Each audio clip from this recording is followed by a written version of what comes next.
दिन के दिल्ली दौरे पर हैं हिमाचल प्रदेश के मुख्यमंत्री सुखविंदर सिंह सुक्खू। केंद्रीय मंत्रियों से मुलाकात करने का भी समय वो ले सकते हैं। इसके अलावा दूसरे नेताओं से भी उनकी बातचीत हो सकती है। सीएम सुक्खू वित्त आयोग के चेयरमैन से भी मुलाकात कर सकते हैं। चेयरमैन अरविंद पनगड़िया से भी मुलाकात हो सकती है। वित्तीय मदद को लेकर चर्चा होगी, क्योंकि अभी हिमाचल को जल्द से जल्द जो राहत पैकेज का ऐलान किया है वो चाहिए। ऐलान अलग बात है, लेकिन पैसा आना वो दूसरा एक विषय है। 12 सितंबर को शिमला लौट जाएंगे मुख्यमंत्री सुखविंदर सिंह सुक्खू, और क्या लेकर आएंगे, यानी कि क्या आश्वासन या बात लेकर आएंगे, देखने वाली बात है। ये काफी महत्वपूर्ण है ये दौरा दिल्ली का, इसलिए इस पर चर्चा करना जरूरी हो जाता है, क्योंकि पूरे हिमाचल प्रदेश की नजर इस दिल्ली दौरे पर रहने वाली है। हालांकि प्रधानमंत्री खुद हिमाचल प्रदेश आए और हिमाचल प्रदेश के लोगों के जख्म पर मरहम लगाने की कोशिश की।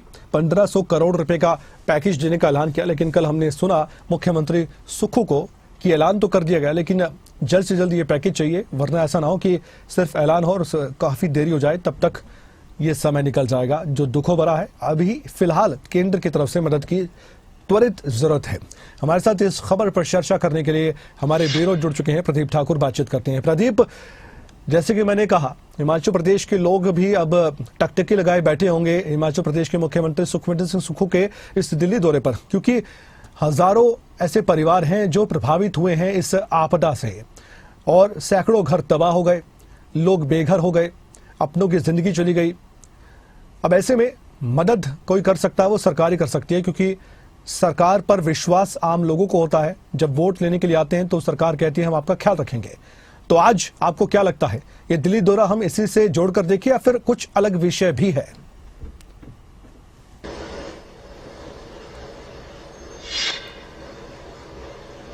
बिल्कुल, देखिए, 2 दिन के दिल्ली दौरे पर मुख्यमंत्री सुखविंदर सिंह सुक्खू हैं और बीते कल शाम को ही दिल्ली पहुंच गए थे, और आज दिल्ली में जानकारी है कि केंद्रीय मंत्रियों से भी मुलाकात कर सकते हैं। हालांकि किस मंत्री का समय मिलता है ये देखने वाली बात होगी, और जो कांग्रेस पार्टी का भी जो शीर्ष नेतृत्व है, जो बड़े लीडर्स हैं, उनसे भी मुख्यमंत्री मुलाकात कर सकते हैं।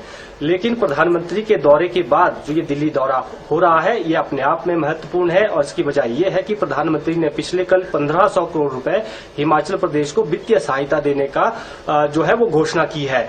लेकिन हिमाचल प्रदेश को अब जो ये 1500 करोड़ दिए गए हैं, इसको लेकर यही संशय है कि आखिर ये किस रूप में मिलेगा। मुख्यमंत्री ने भी इस वित्तीय सहायता को लेकर धन्यवाद भी केंद्र सरकार का किया, प्रधानमंत्री नरेंद्र मोदी का भी धन्यवाद किया, लेकिन इसके साथ साथ ये भी कहा कि ये किस रूप में हमें मिलेगा। क्या ये स्कीम बेस्ड होगा, यानी जो सड़कें खत्म हुई है उन सड़कों को बनाने के लिए यहाँ से डीपीआर जाएगी, उसके बाद उसमें अप्रूवल मिलेगी, या फिर घर जो है वो जिस तरह से तबाह हुए हैं, तो क्या प्रधानमंत्री आवास योजना की एक स्कीम के तहत या सिंचाई से जुड़ी स्कीमें समाप्त हुई हैं, तो क्या उन स्कीमों के तहत ये पैसा मिलेगा, या फिर ये वित्तीय सहायता यानी एक फंड के रूप में होगा। इसको लेकर अभी भी संशय है, और हिमाचल प्रदेश की तरफ से मुख्यमंत्री सुखविंदर सिंह सुक्खू ने भी ये बात जो है इसको लेकर अंदेशा जताया है कि अभी हमें क्लियर नहीं है कि ये पैसा हमें किस रूप में मिलेगा। तो इसलिए दिल्ली में वो इसलिए अब केंद्रीय मंत्रियों से मुलाकात करेंगे कि जो ये पैसा है वो हमें फंड के रूप में मिले, या स्कीम्स भी देनी है तो किस हेड पर किस तरह से हमें मिल सकता है, इसको लेकर भी वो अपनी डिमांड वहां रख सकते हैं। हालांकि अगले कल यानी 11 सितंबर को मुख्यमंत्री सुखविंदर सिंह सुक्खू ने जो वित्त आयोग के चेयरमैन हैं अरविंद पनगड़िया, उनसे मुलाकात करनी है, और ये मुलाकात काफी अहम रहने वाली है, क्योंकि हिमाचल प्रदेश के वित्तीय संसाधन कम हैं और जो आय के भी संसाधन हैं वो लगातार कम हो रहे हैं। इसको लेकर राज्य सरकार की उम्मीद यही है कि केंद्र हमें उदार मदद करे, और अभी हाल ही में जो जीएसटी स्लैब है उसमें भी बदलाव किया गया है।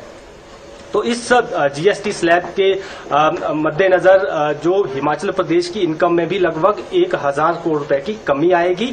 ऐसी स्थिति में केंद्र सरकार जो राजस्व घाटा अनुदान देती है, जीएसटी कंपनसेशन अलग से देती है, वो बढ़ाए। ये मांग जो है वो पनगड़िया से कर सकते हैं, जो वित्त आयोग के चेयरमैन है, कि वो केंद्र सरकार को सिफारिश करें, क्योंकि आने वाले समय में जो वित्त आयोग की रिपोर्ट है वो आने वाली है, उसमें राज्यों को लेकर कितना फंड वितरण होना है इसकी वो पूरी जो है सिफारिश केंद्र सरकार से करते हैं। तो जी। उनके समक्ष ये जोरदार तरीके से बात रखी जाएगी। ग्रीन बोनस की डिमांड भी जो है मुख्यमंत्री लगातार उठा रहे हैं, और जो पेयजल जो पन बिजली परियोजनाएं हैं, विद्युत परियोजनाएं हैं, उसमें भी हिमाचल प्रदेश लगातार डिमांड कर रहा है कि हमें अतिरिक्त जो है इसमें चाहे वो किसी भी रूप में सेस लगाया गया था, वो सारी चीजें थी, वो हिमाचल प्रदेश को मिलना चाहिए। तो ये सारी डिमांड जो है वो इनसे मुख्यमंत्री सुखविंदर सुक्खू जो है वो रख सकते हैं, और वित्त मंत्री से भी मिलने को लेकर संभावनाएं हैं। लेकिन देखना ये होगा कि क्या उनसे मुलाकात हो पाती है या नहीं, क्योंकि बहुत सारे हिमाचल प्रदेश के वित्तीय संसाधन से जुड़े हुए विषय हैं। अभी आपदा ही आई है, तो हिमाचल प्रदेश के सीमित संसाधन हैं, और ऐसे में मदद करना हिमाचल प्रदेश के लिए, आम लोगों के लिए जो है वो मुश्किल हो चुका है। तो ऐसे में केंद्र की तरफ हिमाचल प्रदेश टकटकी लगाए बैठा है। जी, शुक्रिया जानकारी के लिए। इस खबर पर बने रहिए हमारे साथ।